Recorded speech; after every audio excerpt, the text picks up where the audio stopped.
വീണ്ടും വാർത്തകളിലേക്ക്. പുണ്യമാസത്തിന് വിട ചൊല്ലി വിശുദ്ധ റംസാനിലെ അവസാന ജുമുഅ വിശ്വാസികൾ നിർവഹിച്ചു. സംസ്ഥാനത്തെ പള്ളികളിൽ വലിയ തിരക്കാണ് അനുഭവപ്പെട്ടത്.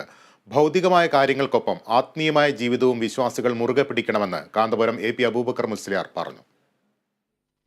അസ്സലാമു അലൈക യാ ശഹ്റ റമദാൻ, അസ്സലാമു അലൈക യാ ശഹ്റ റഹ്മതി വർ-റിദ്വാൻ, അസ്സലാമു അലൈക യാ ശഹ്റ അൽ-അഫ്വി വൽ-ഗുഫ്റാൻ, അസ്സലാമു അലൈക യാ ശഹ്റ الصيام والقيام, السلام عليك يا شهر الذكر وتلاوة القرآن, السلام عليك يا شهر التهجد والتراويح, السلام عليك يا شهر العتق من النيران, فضاعف الله فيك الحسنات وكفر فيك السيئات وقضى فيك جميع الحاجات. قال رسول الله صلى الله عليه وسلم. പുണ്യ റമദാൻ വിടവാങ്ങാൻ ഇനി ദിവസങ്ങൾ മാത്രമാണുള്ളത്.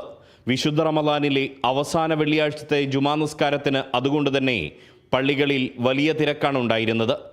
1000 മാസങ്ങളേക്കാൾ ശ്രേഷ്ഠമെന്ന് വിശ്വസിക്കപ്പെടുന്ന ലൈലത്തുൽ ഖദറിനെ പ്രതീക്ഷിച്ചിരിക്കുന്ന അവസാനത്തെ 10 വന്ന വെള്ളിയാഴ്ച വിശ്വാസികൾ പ്രാർത്ഥനാനിരതമാക്കി. ഖുർആൻ പാരായണവും ഏത്തികാഫിൻ്റെ ഭജനമിരിപ്പുമെല്ലാമായി അവർ മനസ്സിനെ ആത്മീയമാക്കി. കോഴിക്കോട് പുതിയ ബസ് സ്റ്റാൻഡ് പരിസരത്തെ മർക്കസ് ജുമാ മസ്ജിദിൽ കാന്തപുരം AP അബൂബക്കർ മുസ്ലിയാരുടെ നേതൃത്വത്തിൽ പ്രത്യേക പ്രാർത്ഥന നടന്നു. ദുനിയാവിനേക്കാൾ ആത്മീയമായ ഗുണങ്ങൾക്ക് വേണ്ടി പ്രാർത്ഥിക്കണമെന്ന് അദ്ദേഹം വിശ്വാസികളെ ഉത്ബോധിപ്പിച്ചു. 4 വെള്ളിയാഴ്ചകളാണ് ഇത്തവണത്തെ റമദാനിൽ വിശ്വാസികൾക്ക് ലഭിച്ചത്.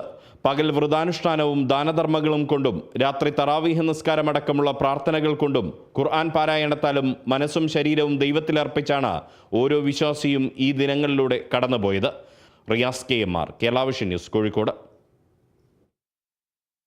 അത്തറിന്റെ സുഗന്ധവും സ്നേഹത്തിന്റെ പരിമളവുമാണ് ഓരോ പെരുന്നാൾ ദിനവും നമുക്ക് സമ്മാനിക്കുന്നത്. അതുകൊണ്ട് തന്നെ പെരുന്നാൾ ആഘോഷത്തിൽ